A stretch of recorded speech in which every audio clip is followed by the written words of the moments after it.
खबर बस्ती से है, जहां जीत के बाद सपा के नवागत सांसद का वादा। बस्ती लोकसभा सीट पर आजादी के बाद पहली बार सपा की साइकिल दौड़ी है, वो भी 1 लाख वोट से ज्यादा से सपा कैंडिडेट चुनाव जीत गए। सपा प्रत्याशी राम प्रसाद चौधरी को 52,47,056 वोट मिले। बीजेपी प्रत्याशी और मौजूदा सांसद हरीश द्विवेदी को 42,37,098 वोट मिले हैं।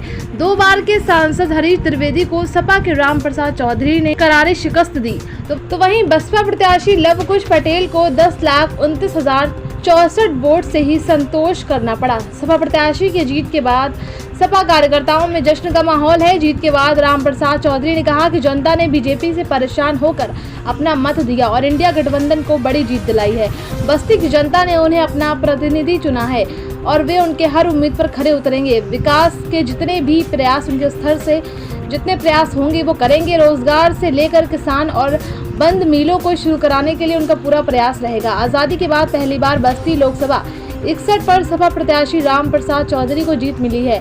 पहले ही राउंड से सपा के राम प्रसाद चौधरी बढ़त ने बढ़ाई थी, अतः भाजपा पीछा नहीं कर सकी। राम प्रसाद चौधरी ने भाजपा को वोटों से हराकर सीट अपने नाम कर ली।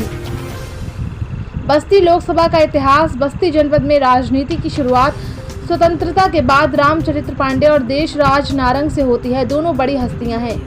80 के दशक से जगदम्बिका पाल और अंबिका सिंह की धमक बनी, तो 90 के दशक से राम प्रसाद चौधरी और राजकिशोर सिंह के सितारे अपनी चमक बिखेरने लगे।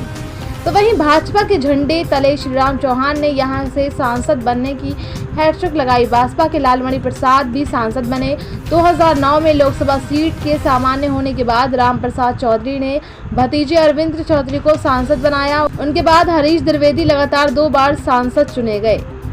बस्ती से संवाददाता अमित श्रीवास्तव की खास रिपोर्ट।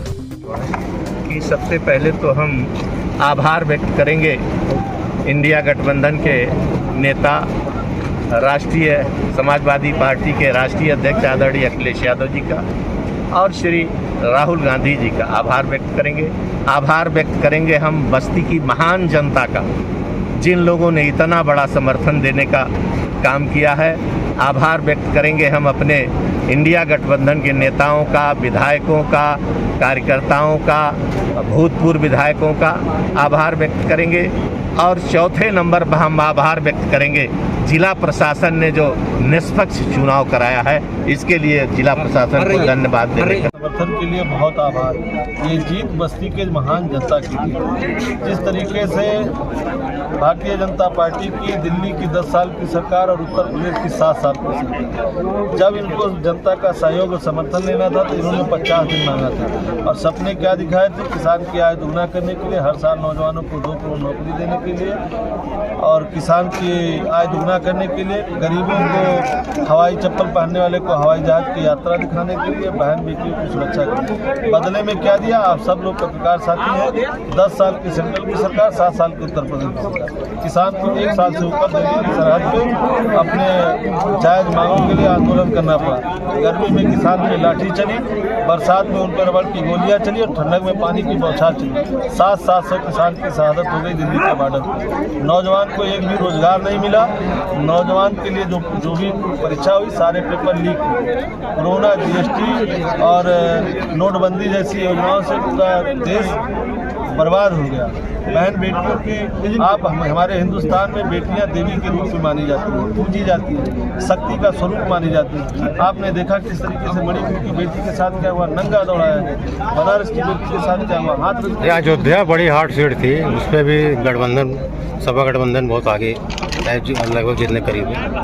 भगवान राम का हम सब पे आशीर्वाद है। इंडिया गठबंधन के आदरणीय राम प्रसाद चौधरी जी इनका नाम है, अवधेश प्रसाद जी उनका नाम है। तो हम सब लोग और पूरा पूर्वांचल, पूरा हिंदुस्तान आपने देखा है किस तरीके से, चाहे किसान हो, नौजवान हो, व्यापारी हो, चाहे आधी आबादी हो, समाज के हर वर्ग इस लड़ाई को अपनी लड़ाई मानकर सब लोगों ने शानदार तरीके से अपना सहयोग और समर्थन इंडिया गठबंधन के प्रत्याशी को